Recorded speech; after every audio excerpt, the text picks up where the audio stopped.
Hello, and welcome back to our IELTS preparational video series here. Today, or for this video, we're going to just jump right into the material and what we're going to be covering today, because this video is going to be all about covering example questions for part two of the exam, or example questions that you're going to possibly face in part two of the exam. And the reason we are focusing an entire video on this is because if you haven't noticed already, and I think I didn't mention this during the last video, which I really should have, but obviously in part two, you're going to be given a cue card with the general topic of which you're going to speak. Like in this case here, I have the example of describe a friend. Remember, you're going to be given as well some prompt or guideline questions, three or four of which in particular. And note how these questions are all actually part one question types or similarly related to them, right? Like we have here, for example, in this example question of describing a friend, how did you meet? How long has it been since you met? Those are both how questions.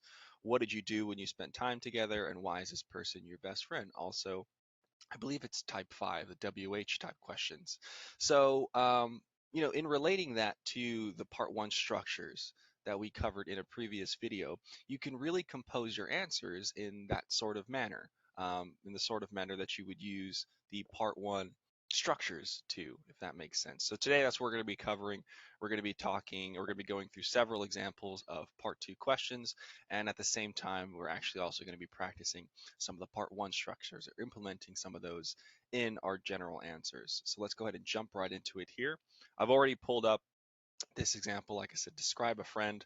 So one of the first things that I want to mention or that I want to note here is that remember when you're preparing to answer or preparing for your answer, you get that 1 minute of preparation before you proceed to give your answer to your examiner.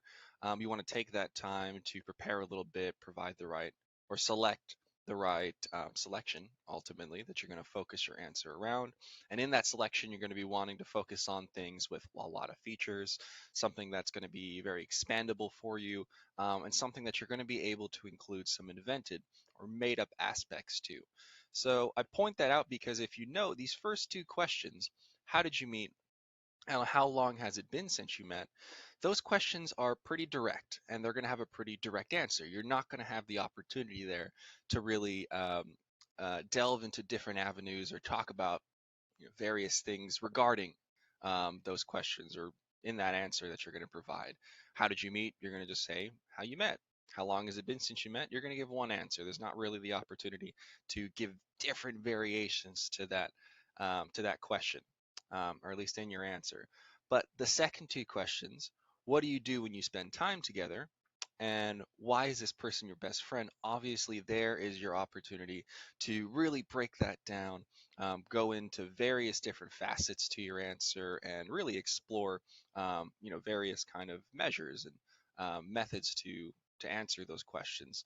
So whenever you get, or whatever topic it may be, there likely is going to be a couple questions, a couple prompt questions or guideline questions that aren't necessarily going to provide too much opportunity or afford too much chance to really vary your answer and create some nice complex wording to it. For the most part, some of them might be direct, just like as we have here. But obviously, the key there is to not focus on these first two questions. We'll get those out of the way essentially, and then focus on the second two. And this is where we're going to take the time to really go in and add some nice different kinds of descriptions and different kinds of scenarios in our answer so we can provide a nice complex fully worded answer overall, if that makes sense. um, so moving down here, some ideas to help with the questions. Again, we're not going to be able to do this too much with the first two, so we're jumping straight to the third guideline question here, which is what do you do when you spend time together? Some ideas that you can take when you're describing a friend in this case. You can talk about academics that you have with this friend. You can talk about homework, teamwork, some exams, some test preparations, some projects, some schoolwork that you've done with this friend.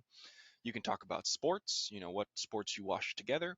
Maybe you participate in a sports team. These are obviously just some ideas, that you can take when you start composing your answer vocally. You don't have to limit yourself to this, obviously. I mean, you know your friend much better than I do, or at least you know the individual that you're going to be speaking about. much better than I do. So you can really take it various ways. Again, that's what I try to implore here when we talk about these two other questions versus the first two. Not too many opportunities to talk about different ways you met. You probably only met one way.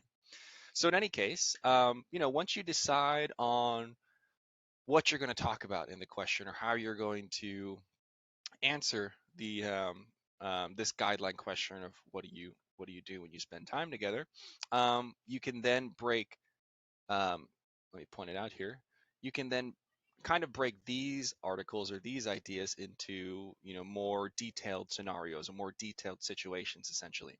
So how many times a week do you spend time together? What do you do during those times? Maybe on some days you do homework, maybe some days you do some other preparation for projects. Maybe some days you play sports, perhaps on the weekends, and so on. So, this is how you want to take it. This is how you want to organize your answer in a sense. You want to start very generally. You want to start with some general kind of broad strokes. Like in this case, we have academics and then sports. And then we're going to break it down a little bit further and talk about some specific situations regarding academics and then specific situations regarding sports. And we're going to answer some of these questions about how many times we proceed with these activities. Do we spend enough time doing these activities? And of course, don't forget in your preparation, you're going to be wanting to look at vocabulary words and some uncommon, complex vocabulary words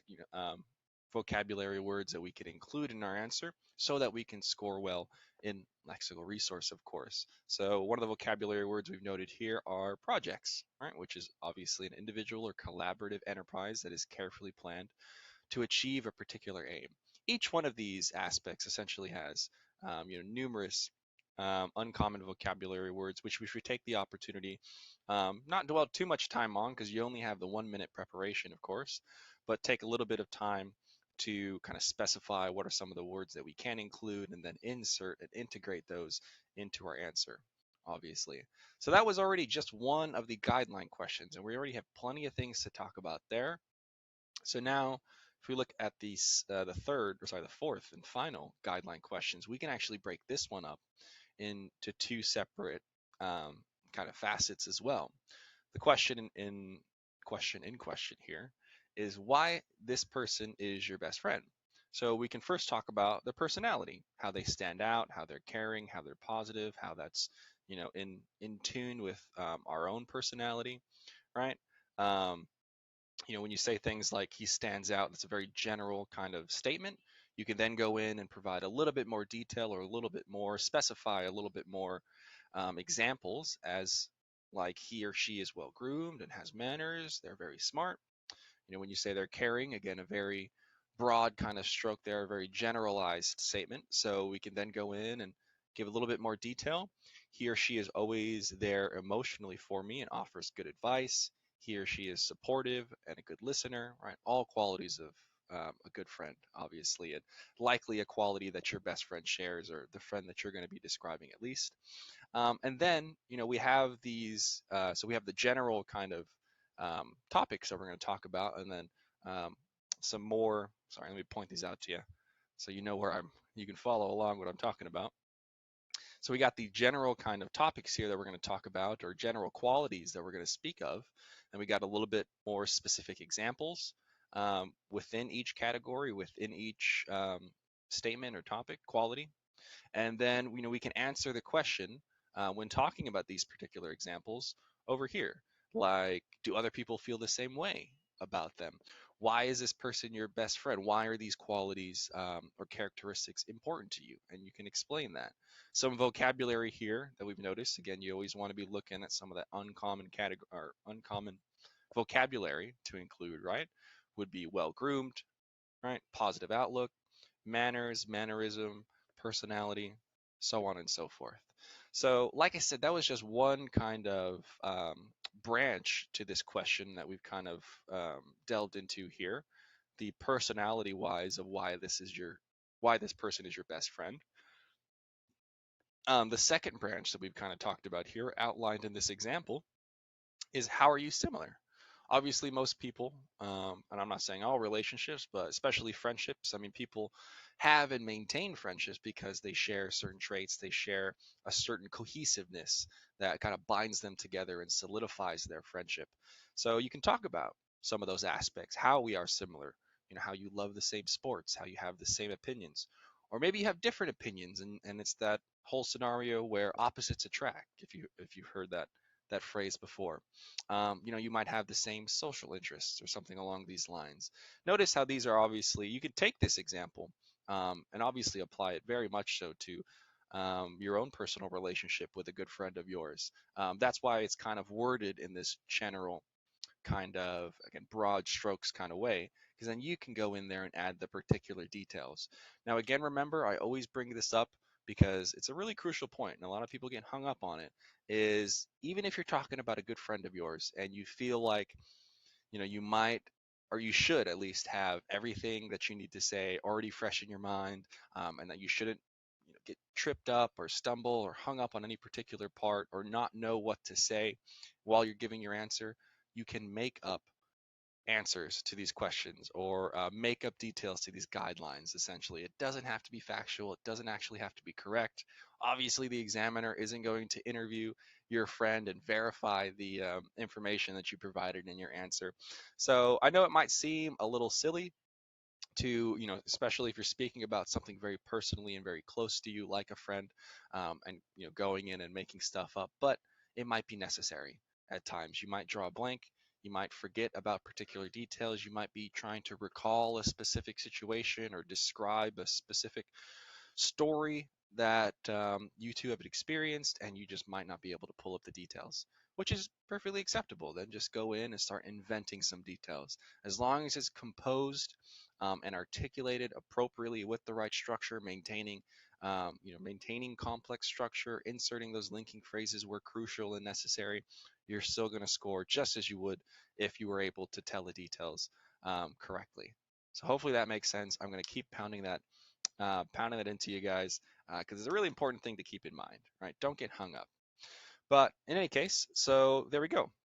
So we've broken down each of the guideline questions, or really the two guideline questions that we had the opportunity to, and we've given some nice general examples of what we can speak about in our answer here.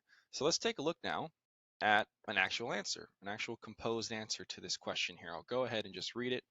I also want to note when I am reading any of these example responses, please note my intonation, my expression, how I emphasize certain points. I might not read it perfectly. Obviously, these aren't my answers. I'm just reading off of the text here, but I am doing my best to show you good pronunciation, beyond just pronouncing words correctly, so that you as well know how to or have some relation as to how you can compose and articulate your answer to score well on pronunciation, the pronunciation assessment criteria. Okay.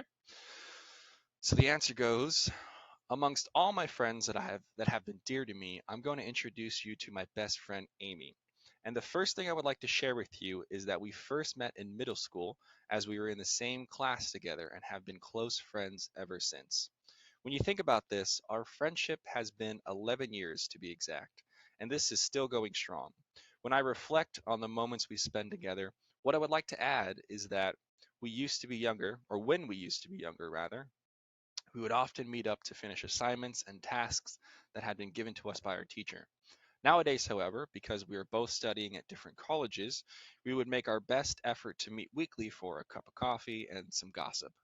Now, when it comes to why is she being considered as my best friend, is because she is compassionate, as well as the fact that she's always been optimistic in any given situation.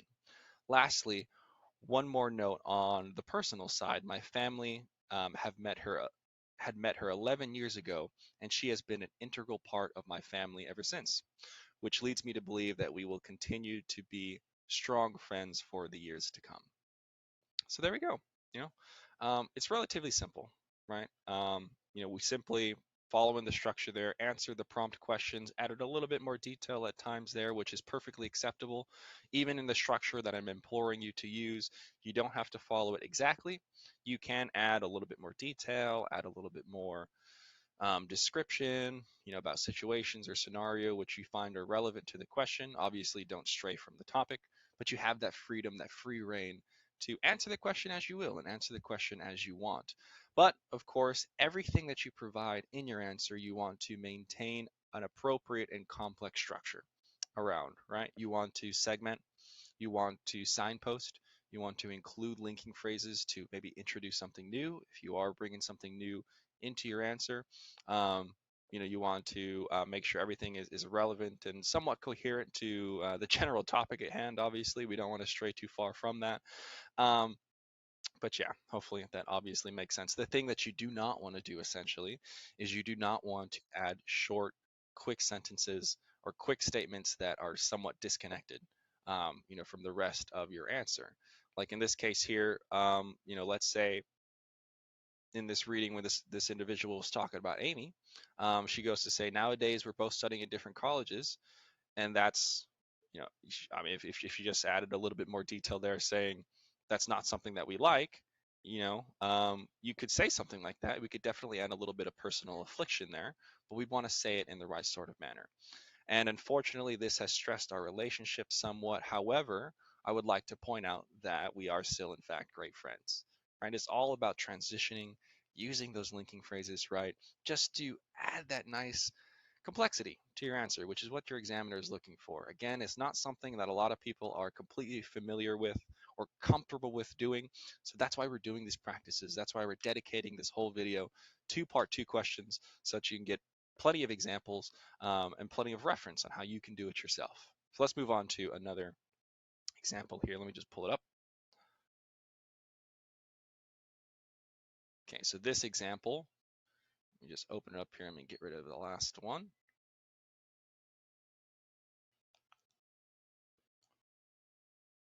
All right, stretch it out there. So here would be the cue card. The question is describe a place you would go to eat. Some of the guideline questions included are, what is the restaurant called? Where is this place? What type of food can you find there? And what attracts you to this restaurant? Again, note, each one of these guideline questions are, guess what? Yeah, part 1 type questions. We have what, where, um, WH type 5 questions. We have type ofs questions. I believe that's type 4, not 100% sure. And another what question, or WH type 5. So again, the first 2 prompt questions here, the first 2 guideline questions, not a whole lot of opportunity to delve into different avenues or different facets regarding these 2 questions. I mean, what the restaurant's called, it's got one name probably, doesn't have too many more. Where is this place? I mean, unless it's a restaurant chain, it's probably only has one location. But the type of food, obviously, I don't think they serve just one type of food, or even if they do, it's going to be numerous sorts of dishes and so on. They're not just going to have 1 or 2 things on the menu. I'm assuming some specialty restaurants do. Anyways, and then what attracts you to this restaurant? There's your big opportunity to really delve in and break into some nice complex like wording and conversation regarding answering that question. So in any case, see, we've skipped the first 2. We're going straight into what unique dishes can you find there. And obviously this is going to vary or depend on the type of restaurant you're talking about. You might be speaking about a very specific style of restaurant with very specific kinds of food, like Western cuisines, Italian cuisines, Indian cuisines, Oriental, European, Mediterranean, so on and so forth. So the Western cuisine examples obviously would be pasta, hamburgers, hot dogs, salads. Some Italian cuisines would be spaghetti, lasagna, mozzarella balls. It's oddly specific. Indian cuisines, butter chicken, keema naan, biryani, curry, so on and so forth. So again, we're that's the, getting a little mixed up there. But again, that's the way you want to do it. Let me write it out here so it makes a little bit more sense and you can follow along, hopefully a little bit more exactly. But you want to speak, you want to give very general information, right? General information or statements. And I'm talking about in your preparation, right? You want to speak very generally, give general information, like the type of cuisine. Okay, this place I'm going to be speaking about serves Western cuisine. And then you want to give some more specific examples.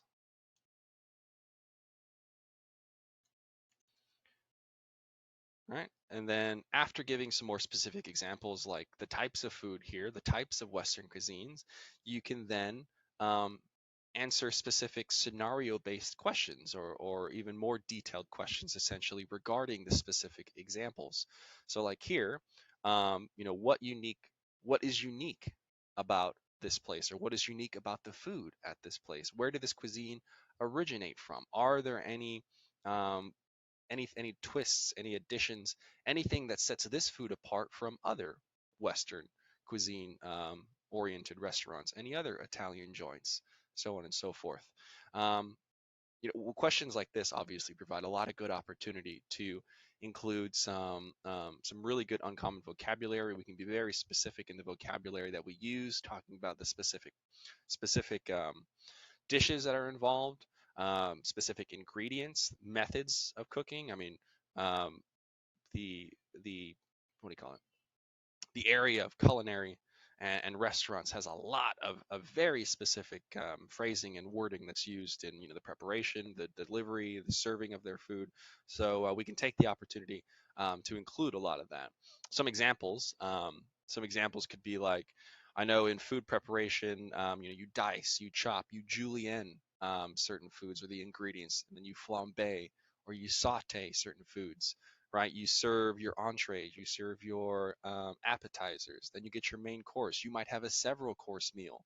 You have if you go to a nice fine dining restaurant, you have several different silverware and utensils to use. You have your salad fork, your dessert spoon, your soup spoon, so on and so forth. I don't know the exact ones. I don't go too many.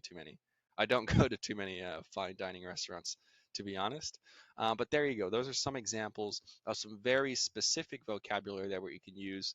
And obviously, we don't need to like have every single sentence include, some really complex vocabulary, but we do want to pepper it into the entirety of your answer. We do want to take the opportunity, to add a handful of words here and there when the opportunity presents itself. And again, if you can't think of a specific or topic specific piece of vocabulary, use a nice complex adjective in its place. Try to avoid using very basic words like good, best, okay, great. Use words like fantastic, phenomenal, so on and so forth. In any case, let's move on to the next question here. Don't want to spend too much more time on that. All right. Answering the guideline question of what attracts you to this restaurant, right? We're speaking very generally now, giving very general adjectives essentially or qualities of affordability, customer service, the food in general, right? So those are our broad strokes. Now we're going to give a little bit more detail, a little bit more specific example. The food is affordable. Kids eat for free on a specific day, on Tuesdays maybe. There are deals. They have promos for certain days. Customer service. The staff are friendly, approachable, um, very homely. The staff are very helpful. There's not a long wait to be seated. The food is authentic. That's a very good word, right? There are many chef specials that they add twists to traditional dishes, so there's a little bit of variety. It's not your typical Italian place. It's not your typical Mexican joint, so on and so forth. So there's a little bit more detail in our examples, and then we can go into answer the specific questions regarding scenarios with these examples and with these general outlines.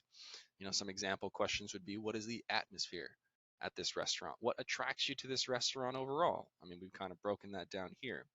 All right, some vocabulary to add a twist. That's a bit of an idiom, isn't it? Deals, authentic, promos, um, so on and so forth. So, okay, looks like we've broken the last guideline question into another kind of attribute here, or actually, it's just into some more details, some more general explanation, right, or examples answering this question. The presentation of the restaurant, the decor, right? There are many objects and posters which make it a good conversation starter, maybe a good place to take dates on or to go to friends with. The scenery, it might be located in a beautiful area with a wonderful view on the waterfront, in front of a park, maybe on a rooftop, or it has a great reputation, right? The reputation, restaurant may be featured in commercials and magazine. It may be very upscale. It may be serviced by some very well-renowned chefs. So again, it's the same kind of concept here. I keep repeating myself, but I want to make sure that everyone gets it here. So we got our general statements. We got our three general statements here, which are really just expanding on the first three that we included up here. And then bullet pointed below our general statements are a bit more detail, a bit more specific examples. And then here we have questions answering, more specific wording or more specific scenarios based off this particular guideline question. Excuse me, let me get a little drink. Some questions here that break into answering this prompt or guideline question a bit more are, again, what's the atmosphere like? What attracts you to this restaurant? Vocabulary that we can include here: commercials, award-winning, reputable, reputation, well-renowned, great location, so on and so forth. So again, let me read another example response here, and please watch my pronunciation and note my intonation and so forth. So in relation to this topic, the restaurant I really adore is called Little Italy. This restaurant is in fact an Italian restaurant, who guessed it, that is located in Shanghai, China. The reason why this place is truly unique is because it gives one an authentic experience from the first step in the door. What's more is the staff are always friendly and are ever willing to give suggestions to my friends who are not familiar with the type of cuisine. My favorite part of this restaurant is the decoration, my favorite part is that the restaurant, is decorated with many wallpapers and sculptures associated with Italian culture, and on many occasions there are Italian soprano singers performing while you eat. As a final point, I'm particularly attracted to this restaurant as it offers many authentic dishes that I can find in Italy, such as spaghetti bolognese. And I would have to admit that the one dish that particularly tickles my fancy is the seafood pizza. So perfect. Again, answering all the prompt questions, we never really strayed from it. There is some opportunity there, to maybe add a little bit more detail if you were the one composing this question and you felt the need to. But overall, this question maintains all the appropriate structures, which we want to focus on in using. Maintains all the appropriate content in using the structure that again we're employing here, or applying rather. Being complex linking structures, redundant language, and the complex grammar. And that in itself already achieves and hits well marks or good marks for 2 of the 4 assessment criteria or categories: fluency and coherence, and then grammatical range and accuracy. Now it is up to you to include proper lexical resource and provide proper pronunciation so you maintain a good score or a good band, good marks on the other 2 categories. But really, fluency, coherence, and grammar range and accuracy are probably the more difficult ones. Lexical resource and pronunciation, although up to you, are probably the 2 simpler or easier to achieve ones. So again, this is why we implore and apply and teach this structure. It is a guideline, and I'm not saying that it is the exact way that you need to answer every single question in your entire life, obviously, but it is going to maintain those proper attributes to maintain good standing and good scoring in terms of the assessment criteria that your examiner is going to be scoring and grading you on. So that in and of itself should explain why you should probably follow it, right? So let's move on here. We can do another example. Let me pull one up.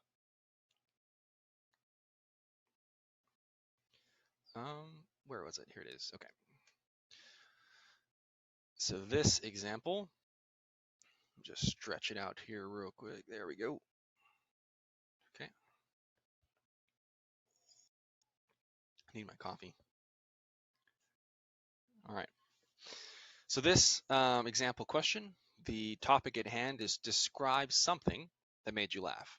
The prompt or guideline questions, we actually have 5 of them this time, if you can see, are: what made you laugh? Where did this happen? Who was involved? What did you see and do? And why did this make you laugh? So let's just go ahead and jump into it here. And again, I mean, not to sound like a broken record, but some of these questions have a little bit more or afford a little bit more opportunity to talk about various things. Some of them are a bit more direct, and we can only answer them in really one kind of way. So we're going to only focus on breaking down or exemplifying some of the questions that we do afford us that opportunity to talk about various examples or various details to answer it. So regarding the guideline question of what did you see/do and why did this make you laugh, you can talk about movies, TV shows, sitcoms, stand-up comedy, maybe party games, party entertainment, games, karaoke. Maybe you can talk about a specific experience, something that you witnessed on, maybe your commute to work, maybe something you saw at work, maybe it was a joke that your friend had said. And this is a question that you can obviously answer in any sort of manner that you want. And again, we don't even have to answer truthfully. You could make something up, couldn't you?